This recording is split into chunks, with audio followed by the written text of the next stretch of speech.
ಎಲ್ರಿಗೂ ನಮಸ್ಕಾರ ಸ್ನೇಹಿತರೆ, welcome back to my channel PCB diaries. ಇವತ್ತು ನಾನು ವಿರಾಜಪೇಟೆಯಲ್ಲಿದ್ದೀನಿ. ವಿರಾಜಪೇಟೆ ಮಧ್ಯದಲ್ಲಿ ಮೂರ್ನಾಡು ಅಂತ ಒಂದು ಊರು, ಆ ಪ್ರದೇಶದಲ್ಲಿದ್ದೀನಿ. ಇಲ್ಲಿಂದ ಒಂದು 2 ಕಿಲೋಮೀಟರ್ಸಲ್ಲಿ ಒಂದು ಗ್ರೌಂಡ್ ಇದೆ, ಕಾಕೋಟ್ಪುರಂ ಗ್ರೌಂಡ್ ಅಂತ. ತುಂಬ ಚೆನ್ನಾಗಿತ್ತು. ನೆನ್ನೆ ಹೋಗಿದ್ದೆ ಆ ಕಡೆ, ಬಟ್ ವಿಡಿಯೋ ಮಾಡೋಕ್ಕಾಗಿರಲಿಲ್ಲ. ಸೊ ಅದಕ್ಕೇ ಮಾರ್ನಿಂಗು 7ಗೆ ಎದ್ದು ಒಂದು ವಿಡಿಯೋ ಮಾಡ್ಕೊಂಬರೋಣ ಅಂತ ಹೊರಟಿದ್ದೀನಿ. ಅಲ್ಲಿ ಬೇಕಾದರೆ ನೀವು ಸ್ಮಾಲ್ ವೀಕೆಂಡ್ ಪಿಕ್ನಿಕ್ಸು ಆ ಥರ ಏನಾದರೂ ಪ್ಲ್ಯಾನ್ ಮಾಡಿಕೊಂಡ್ರೆ ಆರಾಮಾಗಿ ಹೋಗ್ಬೋದು. ಅಲ್ಲಿ ಒಂದು ದೇವಸ್ಥಾನ ಬೇರೆ ಇದೆ ಅಂತ ಹೇಳಿದ್ರು. ಸೊ ನಾವು ನೋಡೋಣ, ಹೋಗಿ ಗ್ರೌಂಡ್ ಹೇಗಿದೆ, ಸುತ್ತಮುತ್ತ ವೆದರ್ ಹೇಗಿದೆ, ಮಾರ್ನಿಂಗ್ ಜನ ಇರ್ತಾರಾ ಇರಲ್ವಾ ನೋಡೋಣ ಬನ್ನಿ. ಮೊದಲಿಗೆ ನಾನು ನಮ್ಮ ಮಾಮ ನಾಯಿಗಳಿಗೆ ಊಟ ಆಗೋಣ ಅಂತ ಹೋದ್ವಿ. ನಾಯಿನ ಕೇಜಿಂದ ಬಿಟ್ರು. ನಾಯಿಗಳನ್ನ ನೋಡಿದ್ರೆ ಭಯನೇ ಆಗುತ್ತೆ. ನಾನು ಚಿಕ್ಕದ್ರಲ್ಲಿದ್ದಾಗ ಒಂದು ನಾಯಿ ಸಾಕಿದ್ದೆ. ಅದು ನಾರ್ಮಲ್ ನಾಯಿ, ಅಂದ್ರೆ ನಮ್ಮ ದೇಸಿ ನಾಯಿ. ಅದು ತೀರೋದಾಗ ತುಂಬಾ ಬೇಜಾರಾಗಿತ್ತು. ಸೊ ಆಫ್ಟರ್ 10th ನಾನು ಹೊರಗಡೆ ಬೆಳೆದಿದ್ದೆ ಜಾಸ್ತಿ. ನಾಯಿ ಸಾಕುವಂತಹ ಅವಕಾಶ ಅಥವಾ ಇಂಟ್ರೆಸ್ಟು ನನಗೆ ಬರಲಿಲ್ಲ. ಬಟ್ ನಾಯಿ ಅಂದ್ರೆ ಇಷ್ಟನೇ. ಬಟ್ ಈ ತರ ನಾಯಿಗಳೆಲ್ಲ ನೋಡಿದಾಗ ಸ್ವಲ್ಪ ಭಯ ಆಗತ್ತೆ. ಯಾಕೆ ಅಂದ್ರೆ ಈ ಬ್ರೀಡ್ಗಳಿಗೆ ಓನರ್ಗಳ ಮೇಲೆ ಅಟ್ಯಾಕ್ ಮಾಡುತ್ತೆ ಅಂತ ಹೇಳ್ತಾರೆ. ನಾನು ಒಂದಷ್ಟು ಸೋಷಿಯಲ್ ಮೀಡಿಯಾದಲ್ಲಿ ನೋಡಿದ ನೆನಪು. ಸೊ ಭಯದಲ್ಲೇ ನಾಯಿನ ಆಟ ಆಡಿಸ್ಕೊಂಡು ನಿಂತಿದ್ದೆ. ಈ ನಾಯಿಗಳನ್ನ ನೋಡಿದಾಗ ನಿಮ್ಗೆ ಈ ನಾಯಿ ಬ್ರೀಡ್ ಯಾವುದು ಅಂತ ಗೊತ್ತಿದ್ರೆ ಕಾಮೆಂಟ್ ಮಾಡಿ. ಕೆಲವರಿಗೆ ನಾಯಿ ಅಂದ್ರೆ ಪಂಚ ಪ್ರಾಣ ಇರುತ್ತೆ. ನಮ್ಮ ಫ್ಯಾಮಿಲಿಲಿ ಒಂದು ಇದು ಅಂತ ನೋಡ್ಕೊಂತಾರೆ. ಅಷ್ಟು ಖುಷಿಯಾಗಿ ಸಾಕ್ತಾರೆ, ಅಷ್ಟು ಪ್ರೀತಿನ ಕೊಡ್ತಾರೆ. ಅದೇ ರೀತಿ ನೀವು ಯಾವ ನಾಯಿನ ಸಾಕಿದ್ದೀರಾ, ನಿಮ್ಮನೇಲಿ ಯಾವ ಬ್ರೀಡ್ ನಾಯಿ ಇದೆ, ಹಾಗೆ ಪ್ರತಿಯೊಬ್ರು ಒಂದೊಂದು ನಾಯಿಗೆ ಕೂಡ ಪ್ರೀತಿಯಿಂದ ಒಂದು ಹೆಸರಿಟ್ಟಿರ್ತಾರೆ. ನಿಮ್ಮ ಪೆಟ್ನ ನೇಮ್ ಏನು ಅಂತ ಕಾಮೆಂಟ್ ಮಾಡಿ. ಮಾರ್ನಿಂಗ್ ಬ್ರೇಕ್ಫಾಸ್ಟಿಗೆ ಹೊಟ್ಟೆ ಹಸ್ತಿರ್ಬೇಕು. ಆಲ್ರೆಡಿ ಡಾಗ್ ನಿಂತ್ಕೊಂಡು ನೋಡ್ತಾ ಇತ್ತು ನಮ್ಮ ಮಾಮ ಯಾವಾಗ ಬರುತ್ತೆ ಊಟ ತಗೊಂಡು ಅಂತ. ಅದ್ರ ಜೊತೆ ಇನ್ನೊಂದು ಡಾಗ್ ಬಂತು. ಮಾಮನ್ ಸೌಂಡ್ ಗೊತ್ತಾದ ತಕ್ಷಣ ಆಲ್ರೆಡಿ ಬೌಲಲ್ಲಿ ಫುಡ್ ಹಾಕ್ಬಿಟ್ಟು ಇಟ್ಟಿದ್ದಾರೆ. ಇವಾಗೇನು ಊಟ ತಗೊಬಂದು ಇಡಬೇಕು. ಬಟ್ ಆ ಊಟ ಕೊಡೋದ್ರಲ್ಲೂ ಒಂದು ಸ್ಟೈಲ್ ಇದೆ. ಆ ಸ್ಟೈಲ್ನ ನೀವೇ ನೋಡಿ ಹೆಂಗಿದೆ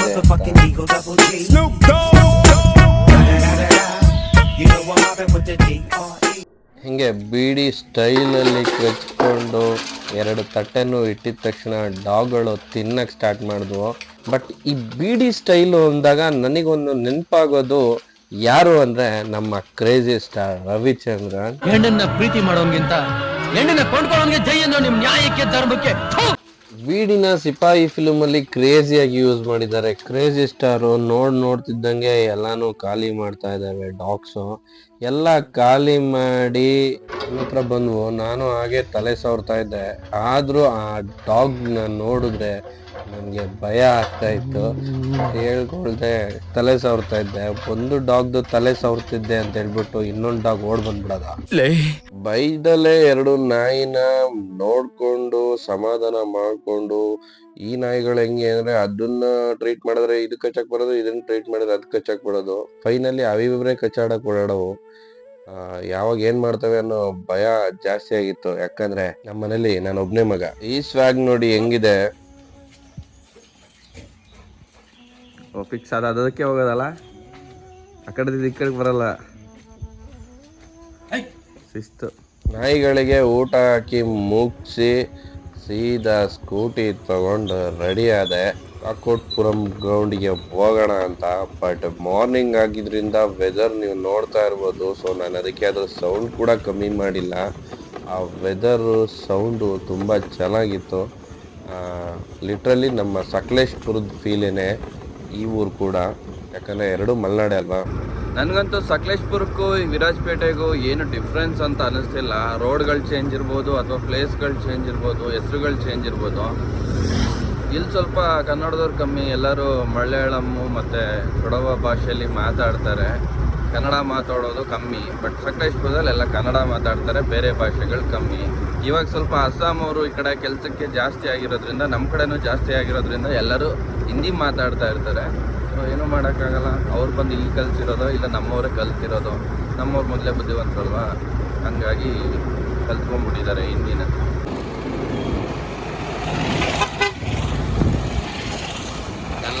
ಸ್ವಾತಂತ್ರ್ಯ ದಿನಾಚರಣೆಯ ಪ್ರಯುಕ್ತ ಎಲ್ಲ ಆಟೋಗಳಲ್ಲಿ ಇಂಡಿಪೆಂಡೆನ್ಸ್ ಡೇಗಾಗಿ ಬಾವುಟಗಳು ಕಟ್ಕೊಂಡು ಹೋಗ್ತಾ ಇದ್ದಾರೆ. ಈ ರೋಡ್ ನೋಡ್ತಾ ಇದ್ರೆ ನನಗೆ ಎಲ್ಲ ಮಲೆನಾಡು ಹುಡುಗರ ಕನಸುಗಳು ನೆನಪಿಗೆ ಬರುತ್ತೆ. ಯಾರನ್ನೇ ಕೇಳಿ ಅವರು ಸಿಟಿಲಿ ಬದುಕಕ್ಕೆ ಇಷ್ಟಪಡಲ್ಲ. ಮನೆಯಲ್ಲಿರುವಂತಹ ಫ್ಯಾಮಿಲಿ ಪ್ರಾಬ್ಲಮ್ ಕಮಿಟ್ಮೆಂಟಿಗೋಸ್ಕರ ಅವರು ಹೊರಗಡೆ ಹೋಗಿ ದುಡಿತಾ ಇರ್ತಾರೆ ಹೊರತು ಅವರು ಅವರ ಸ್ವಇಚ್ಛೆಯಿಂದ ಅವ್ರನ್ನ ಊರ್ನ ಬಿಟ್ಟೋಗಿರಲ್ಲ. ಸೊ ಅವ್ರಿಗೆಲ್ಲ ಏನಿರುತ್ತೆ ಅಂದ್ರೆ ಕನಸು ಈ ತರ ಒಂದು ತೋಟ ಮಾಡ್ತಾ ಒಂದು ಮನೆ ಮಾಡ್ಕೊಂಡು ಆರಾಮಾಗಿರೋಣ ಅನ್ನೋ ಒಂದು ಕನಸಿರುತ್ತೆ. ಇರುವಂತಹ ಸ್ಥಳ ಇದಕ್ಕೆ ಹಾಕೊಂಡು ಚಿಕ್ಕ ಸಿಟಿ.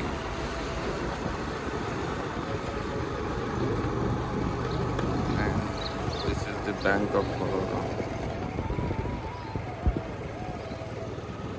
This is the ಎಷ್ಟು ದೊಡ್ಡ ಪ್ರಶಾಂತವಾದ ಗ್ರೌಂಡ್ ಕಾಣ್ತಿದೆ ನೋಡಿ ನಿಮ್ಗೆ. ಬಟ್ ಜನಗಳೇ ಕಾಣ್ತಲ್ಲ. ಅಲ್ಲೆಲ್ಲೋ ಬರೀ 4 ಜನ ಮರದ ಹತ್ರ ಕಾಣ್ತಿರೋದನ್ನ ಬಿಟ್ರೆ ಬೇರೆ ಎಲ್ಲೂ ಜನ ಕಾಣ್ತಲೇ ಇಲ್ಲ. ಇದೇ ನೋಡಿ ಗ್ರೌಂಡು ಎಷ್ಟು ಗ್ರೀನರಿ ಆಗಿ ಅಂದ್ರೆ ಹುಲ್ಲು ಎಷ್ಟು ನೀಟಾಗಿದೆ. ಒಳ್ಳೆ ಗಾಲ್ಫ್ ಆಡೋ ಅಂತ ಪ್ಲೇಸ್ ಇದ್ದಂಗಿದೆ. ಬಟ್ ಕ್ರಿಕೆಟ್ ಎಲ್ಲ ಆಡೋಕ್ಕಾಗಲ್ಲ, ಮೇಲಿಂದ ಹೊಡೆದ್ರೆ ಕೆಳಗಡೆ ಬಂದು ಬಾಲ್ ಬೀಳುತ್ತೆ. ನೋಡಿ ಹೆಂಗಿದೆ, ಒಳ್ಳೆ ಒಂದು ಗ್ರೌಂಡ್ ಇದೆ. ಗ್ರೌಂಡ್ ಪಕ್ಕ ಒಳ್ಳೆ ಒಂದು ದೇವಸ್ಥಾನ ಇದೆ. ನೀವು ಬೆಳಗ್ಗೆ ಈ ಥರದ್ದು ಏನಾದರೂ ಗ್ರೌಂಡ್ ಸಿಕ್ಬಿಟ್ರೆ ಪಕ್ಕದಲ್ಲಿ ಈ ವ್ಯಾಯಾಮ ಮಾಡೋರಿಗೆ ಅಥವಾ ರನ್ನಿಂಗ್ ಓಡೋರಿಗೆ, ಸೊ ಅಥ್ಲೆಟ್ ಮೇಲೆ ಇಷ್ಟ ಇರೋರಿಗೆ ತುಂಬ ಖುಷಿ ಆಗುತ್ತೆ. ಆರಾಮಾಗಿ ವಾಕಿಂಗ್ ಮಾಡಿಕೊಂಡು ಇಲ್ಲ ಜಾಗಿಂಗ್ ಮಾಡಿಕೊಂಡು ಇಲ್ಲ ಸೆಟಲ್ ಬ್ಯಾಡ್ಮಿಂಟನ್ದು ನೆಟ್ ಕಟ್ಕೊಂಡು ಇಲ್ಲೇ ಆಟ ಆಡೋಕ್ಕೆ ಸ್ಟಾರ್ಟ್ ಮಾಡಿಬಿಡ್ತಾರೆ. ಸೊ ಅಷ್ಟೊಂದು ಚೆನ್ನಾಗಿದೆ. ಬಟ್ ಇಲ್ಲಿ ನೋಡಿದ್ರೆ ಯಾರು ಜನಗಳೇ ಇಲ್ಲ. ಮೇ ಬಿ ವಾಕಿಂಗ್ ಬಂದು ಹೋಗಿರ್ಬೋದು. ಅಲ್ಲೊಂದಷ್ಟು 4-5 ಜನ ಹುಡುಗರಿದ್ರು. ಅವರು ಇಂಡಿಪೆಂಡೆನ್ಸ್ ಡೇಗೆ ಬಂದಿರೋಂಥ ಹುಡುಗರು. ಬನ್ನಿ ದೇವಸ್ಥಾನ ನೋಡೋಣ. ಕಾಲಭೈರವೇಶ್ವರ ದೇವಸ್ಥಾನ ನೋಡಿ ಎಷ್ಟು ಚೆನ್ನಾಗಿದೆ. ಮಳೆ ಎಲ್ಲ ಬಂದು ಸ್ವಲ್ಪ ಗ್ರೀನಿ ಆಗಿದೆ. ಮುಂದೆ ಹೋಗ್ತಾ ಪಾಚಿನೂ ಕಟ್ಟಬಹುದು ಅನಿಸುತ್ತೆ. ಬಟ್ ಜಾರಬಹುದು, ನೋಡ್ಕೊಂಡು ಓಡಾಡೋಣ. ಬಟ್ ಇಲ್ಲಿ ಸೌಂಡು ವೆದರು ತುಂಬ ಸಖತ್ತಾಗಿದೆ ನೋಡಿ. ದೇವಸ್ಥಾನ ಎಲ್ಲ ಕೇರಳ ಸ್ಟೈಲ್ ಕಲ್ಚರ್ ಇವೆಲ್ಲ ಎಷ್ಟು ಚೆನ್ನಾಗಿದೆ. ಅಷ್ಟೇ ನೀಟಾಗಿ ಮೇಂಟೈನ್ ಮಾಡ್ತಾರೆ ಅನಿಸುತ್ತೆ ವರ್ಷ. ಅರ್ಚಕರು ಆಗ್ತಾನೆ ಪೂಜೆ ಸ್ಟಾರ್ಟ್ ಮಾಡಿದ್ರು. ಅದಕ್ಕೆ ಕೆಳಗಡೆ ದೇವಸ್ಥಾನ ನೋಡ್ಕೊಳ್ಳೋಣ ಅಂತ ಹೋದೆ. ಕೆಳಗೆ ಬಂದರೆ ಇದು ಕಾಲಭೈರವೇಶ್ವರ ದೇವರ ತಂಗಿಯ ದೇವಸ್ಥಾನ ಅಂದರು ಹೇಳಿದ್ರು ಅರ್ಚಕರು. ಸೊ ಹೆಂಗಿದೆ ನೋಡಿ. ಇದು ರೀಸೆಂಟಾಗಿ RCCಲಿ ಟಾಪ್ ಮಾಡಿದ್ದಾರೆ. ಬಟ್ ಸೇಮ್ ಇಲ್ಲೆಲ್ಲ ಹೆಂಗೆ ಅಂದರೆ ರೆಡ್ಡು ವೈಟು ಮಿಕ್ಸು, ಅದು ಫಿಕ್ಸ್ ಅನ್ಕೋಬೋದು. ಸೇಮ್ ಕಲರು ಬಟ್ ಒಳ್ಳೆ ಕಾಂಬಿನೇಷನ್ ರೆಡ್ ಆ್ಯಂಡ್ ವೈಟ್. ಇದು ದೇವಸ್ಥಾನ ಬಾಗಿಲು ಹಾಕಿದೆ ಸದ್ಯಕ್ಕೆ.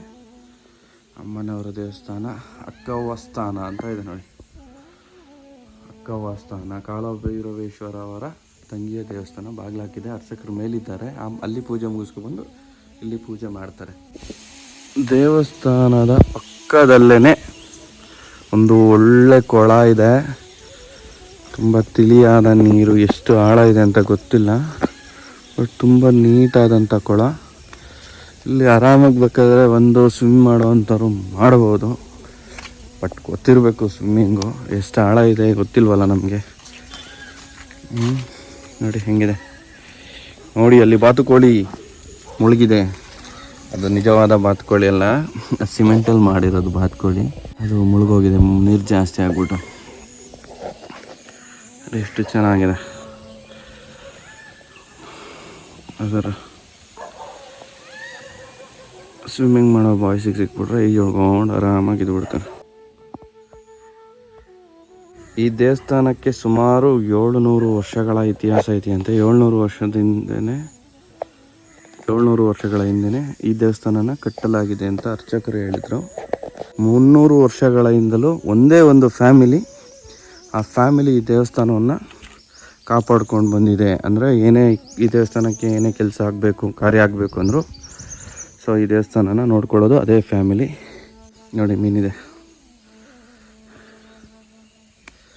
ಅಲ್ಲಲ್ಲಿ ಒಂದೊಂದು ಮೀನುಗಳಿದೆ. ಎಷ್ಟು ನೀಟಾಗಿದೆ ಮೀನುಗಳು. ಮೂರು ಫ್ರೆಂಡ್ಸ್ ಅಂತತೆ ತ್ರಿಮೂರ್ತಿಗಳು. ನೀರೆಷ್ಟು ತಿಳಿಇದೆ ನೋಡಿ, ಇಲ್ಲೊಂದು ಮೀನಿದೆ ನೋಡಿ, ದಿಸ್ ಈಸ್ ಕೊರೆ ಮೀನು. ಈ ಮರದ ಕೆಳಗೆ ಋಷಿಗಳು ತಪಸ್ ಮಾಡ್ತಿದ್ರು ಅಂತ ಹೇಳಿದ್ರು ಆಚಾರ್ಯರು. ಮರ ಕೂಡ ಸಮೃದ್ಧವಾಗಿ ಬೆಳೆದಿದೆ ನೋಡಿ, ಎಷ್ಟು ದೊಡ್ಡ ಮರ ಅದು. ಇದೇ ಶ್ರೀ ಕಾಲಭೈರವೇಶ್ವರ ದೇವಸ್ಥಾನ. ಇದು ಅದರ ಕೊಠಡಿ. ದಾನಿಗಳ ಹೆಸರುಗಳನ್ನ ಲೀಸ್ಟ್ ಮಾಡಿ ಹಾಕಿದ್ದಾರೆ. ಮೇಲೆ ಹೋದ್ರೆ ಇಲ್ಲೊಂದು ಕೋಡಿ ಬೀರ ಸ್ಥಾನ ಅಂತ ಇತ್ತು. ಇದ್ರ ಬಗ್ಗೆ ನನಗೆ ಐಡಿಯಾ ಇಲ್ಲ. ಯಾರಾದರೂ ಕೂರ್ಗವರು ಅಥವಾ ಇದೇ ಊರವರು ಇದ್ರ ಬಗ್ಗೆ ಏನಾದರೂ ನಿಮಗೆ ಇನ್ಫಾರ್ಮೇಶನ್ ಗೊತ್ತಿದ್ರೆ ದಯವಿಟ್ಟು ಕಾಮೆಂಟ್ ಮಾಡಿ, ನಾವು ತಿಳ್ಕೊಳ್ಳುವಂತ ಪ್ರಯತ್ನ ಮಾಡ್ತೀವಿ. ಬಟ್ ವೆದರ್ ನೋಡಿ ಎಷ್ಟು ಕಂಪ್ಲೀಟ್ ಆಗಿ ಒಂದು ಸ್ವರ್ಗ ಅಂತ ಹೇಳ್ಬೋದು. ಬೆಂಗಳೂರಲ್ಲಿ ಲೈಫ್ ಪೀಸ್ ಆಗಿರುತ್ತೆ. ಸೊ ಇಲ್ಲಿ ಕಂಪ್ಲೀಟ್ ಪೀಸ್ ಆಗಿದೆ ಲೈಫ್ ಅಂತ ಹೇಳಕ್ ಇಷ್ಟಪಡ್ತೀನಿ. ನೋಡಿ, ಇದು ಫುಲ್ಲು ಸೀಟ್ಗಳನ್ನ ಮಾಡಿದ್ದಾರೆ. ಇದು ಡಿಸೆಂಬರ್ ಅಲ್ಲಿ ಪ್ರತಿ ವರ್ಷನೂ 3 ದಿನ ಜಾತ್ರೆ ಆಗುತ್ತಂತೆ. ಆ ಸಮಯದಲ್ಲಿ ಇಲ್ಲಿ ತುಂಬ ಜನ ಸೇರ್ತಾರೆ. ಸೊ ಹಂಗಾಗಿ ಈ ಥರ ಸೀಟ್ಗಳನ್ನ ಮಾಡಲಾಗಿದೆ. ಯಾಕಂದರೆ ಈ ಸೀಟ್ಗಳಿಂದ ಮುಂದೆ ಕೂತ್ಕೊಂಡು ನೋಡೋಕ್ಕೆ ವ್ಯೂ ನಿಮಗೆ ಚೆನ್ನಾಗಿರುತ್ತೆ. ಎಲ್ಲ ಪೂಜೆ ಗೀಜೆ ಆಗ್ತಿರೋದು ತೋರಿಸ್ತೀನಿ ನೋಡಿ. ಏನೇ ಪೂಜೆ ಪುನಸ್ಕಾರ ಹೋಮ ಹವನ ಆಗಿರ್ಬೋದು ದೇವಸ್ಥಾನದ ಮುಂಭಾಗ ನಡೆಯುತ್ತೆ. ಸೊ ಇಲ್ಲಿ ಕೂತ್ಕೊಂಡು ನೋಡಿದ್ರೆ ಕಂಪ್ಲೀಟ್ ವ್ಯೂ ಕಾಣುತ್ತೆ. ಆ ಕಡೆನೂ ಕೂಡ ಕೂರ್ಲಿಕ್ಕೆ ಬೆಂಚ್ ಏನು ಇಲ್ಲ, ಬಟ್ ಕೂರಕ್ ಜಾಗ ಇದೆ. ಇಂಟರ್ಲಾಕಿಂಗ್ ಸಿಸ್ಟಮ್ ಹಾಕಿದ್ದಾರೆ. ಸೊ ಆರಾಮಾಗಿ ಕೂತ್ಕೊಂಡು ಇಲ್ಲಿನ ಜಾತ್ರೆಯನ್ನು ನೋಡ್ಬೋದು. ಫೀಲ್ಡಿನ ಎಂಟ್ರಿಯ ರೈಟ್ ಸೈಡ್ ನಲ್ಲಿ ಚಾಮುಂಡಿ ಸ್ಥಾನ ಅಂತ ಒಂದಿತ್ತು. ಸೊ ನಾನು ಅಲ್ಲೋಗಿ ನೋಡಿದೆ, ಒಂದು ಸ್ಮಾರಕದ ಟೈಪ್ ಅಲ್ಲಿ ಇತ್ತು. ಬಟ್ ಇದ್ರ ಬಗ್ಗೆ ನನಗೆ ಇನ್ಫಾರ್ಮೇಶನ್ ಗೊತ್ತಿಲ್ಲ. ಬಟ್ ಇದು ನೋಡಿ, ಇದು ಫುಟ್ಬಾಲ್ ಕೋರ್ಟು. ಎಷ್ಟು ಸಖತ್ತಾಗಿದೆ ಫುಟ್ಬಾಲ್ ಕೋರ್ಟು.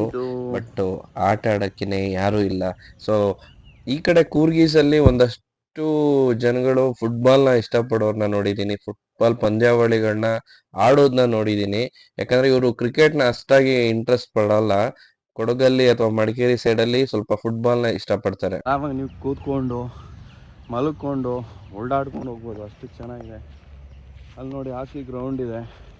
ನಿಮಗೆ ಆ ಕಡೆ ದೇವಸ್ಥಾನ ಬರುತ್ತೆ. ಇದು ಮಿಡ್ಡಲ್ಲಿ ಗುಡ್ಡ ಥರ ಇದೆ, ಚೆನ್ನಾಗಿದೆ. ಕೆಲವರೇನಾದರೂ ಟೆಂಟಲ್ಲಿ ಒಂದು ಗುಡ್ಡದ ಮೇಲೆ ಮಲಗಬೇಕು ಅಂತ ಆಸೆ ಇದ್ದವರು, ಭಯ ಇದ್ದವ್ರು ಎಲ್ಲೋಗಿ ಮಲಗೋದು ಅಂತ ನೋಡಿ ಇಲ್ಲಿ ಟ್ರೈ ಮಾಡಿ. ಇಲ್ಲೇನು ಭಯ ಆಗಲ್ಲ. ಯಾಕಂದರೆ ಸುತ್ತಮುತ್ತ ಊರಿರೋದ್ರಿಂದ ಇಲ್ಲೇನು ಭಯ ಆಗುವಂತಹ ಚಾನ್ಸಸ್ ಇಲ್ಲ. ಇಲ್ಲಿ ಒಂದೇ ಒಂದು ಮರ ಇದೆ, ಮೇ ಬಿ ನಲ್ಲಿಕಾಯಿ ಮರ ಅನಿಸುತ್ತೆ. ಇದು ನಲ್ಲಿಕಾಯಿ ಬಿಟ್ಟಿಲ್ಲ, ಬಟ್ ನಲ್ಲಿಕಾಯಿ ಮರನೇ ಇದು. ದನಿನ ಸಗಣಿಗಳಿರೋದ್ರಿಂದ ಮೇ ಬಿ ದನ ಮೇಯ್ತವೆ ಇಲ್ಲಿ ಬಂದು. ಸ್ವಲ್ಪ ಉದ್ದ ಆದಾಗ ಹುಳುಗಳು ದನಗಳಿಗೆ ಮೇಯೋಕ್ಕೆ ತುಂಬ ಪ್ರಶಸ್ತವಾಗಿರುವಂತಹ ಜಾಗ. ನೋಡೋಣ ಅಲ್ಲಿವರೆಗೂ ಇದೆ. ಇದು ಬೆಂಗಳೂರಲ್ಲಿ ಅಡಿ ಜಾಗನೂ ಕಬ್ಜಾ ಮಾಡ್ತಿರೋಂಥ ಜಾಗ. ಟೈಮಲ್ಲಿ ಇಷ್ಟು ದೊಡ್ಡ ಜಾಗನ ಫೀಲ್ಡಾಗಿ ಇನ್ನೂ ಬಿಟ್ಟಿದ್ದಾರೆ ಮಕ್ಕಳಿಗೋಸ್ಕರ ಅಥವಾ ಜನಗಳಿಗೋಸ್ಕರ ಅಂದರೆ ಖುಷಿ ಆಗುತ್ತೆ. ಎಲ್ಲ ಜಾಗನೂ ಕಬ್ಜಾ ಮಾಡ್ಕೊಂಡ್ಬಿಟ್ರೆ ಮಕ್ಕಳು ಆಟ ಆಡೋದಲ್ಲಿ, ಕೆಲವು ಊರುಗಳಲ್ಲಿ ಹುಡುಗರು ಇರ್ತಾರೆ, ಆಟದ ಮೈದಾನನೇ ಇರಲ್ಲ. ಕೆಲವು ಊರುಗಳಲ್ಲಿ ಆಟದ ಮೈದಾನಗಳಿರುತ್ತೆ, ಹುಡುಗರು ಇರಲ್ಲ. ಏನು ಮಾಡೋಕ್ಕಾಗಲ್ಲ. ಅದೇನೋ ಹಳೆ ಗಾದೆ ಹೇಳ್ತಾರಲ್ಲ, ಕಡಲೆ ಇದ್ದವನಿಗೆ ಅಲ್ಲಿಲ್ಲ, ಅಲ್ಲಿದ್ದವನಿಗೆ ಕಡಲೆ ಇಲ್ಲ ಅಂತ. ನೋಡಿ, ವಿಶ್ರಾಂತಿ ಮಾಡೋಕೆ ಇದೊಂದು ಕಟ್ಟೆ ಇದೆ. ಇನ್ನು ನೀವು ಆರಾಮಾಗಿ ಕೂತ್ಕೋಬೋದು. ಇದು complete view of the ground. ಕೆಳಗೆ ಕಾಲಭೈರವೇಶ್ವರನ ದರ್ಶನ ಮಾಡಿಕೊಂಡು ಪ್ರಸಾದ ಇಸ್ಕೊಂಡು ಬಂದೆ ನಾನು. ಸೊ ನೆಕ್ಸ್ಟ್ ಕೆಳಗಡೆ ದೇವಸ್ಥಾನಕ್ಕೆ ಒಂದು 15 ನಿಮಿಷ ಬಿಟ್ಟು ಹೋಗ್ತೀನಿ ಅಂತಂದರು. ಮತ್ತೆ ಅದಕ್ಕೇ ಕೆಳಗಿನ ದೇವಸ್ಥಾನಕ್ಕೆ ಹೋದೆ. ಬಟ್ ಅಷ್ಟೊತ್ತಿಗೆ ಕಾಲಭೈರವೇಶ್ವರ ದೇವಸ್ಥಾನದ ಬಾಗಿಲನ್ನು ಹಾಕಿದ್ರು. ಅಕ್ಕವ್ವ ದೇವಿಯ ದೇವಸ್ಥಾನವನ್ನು ಮಾತ್ರ ಓಪನ್ ಇತ್ತು. ಕಾಲಭೈರವೇಶ್ವರನ ತಂಗಿಯಾದಂತಹ ಅಕ್ಕವ್ವ ದೇವಿಯ ದರ್ಶನ ಪಡೆಯಿರಿ. ಎಲ್ಲರಿಗೂ ಒಳ್ಳೇದಾಗಲಿ, ಎಲ್ಲರೂ ಖುಷಿಯಾಗಿರಿ. ಜೈ ಹಿಂದ್, ಜೈ ಕರ್ನಾಟಕ ಮಾತೆ.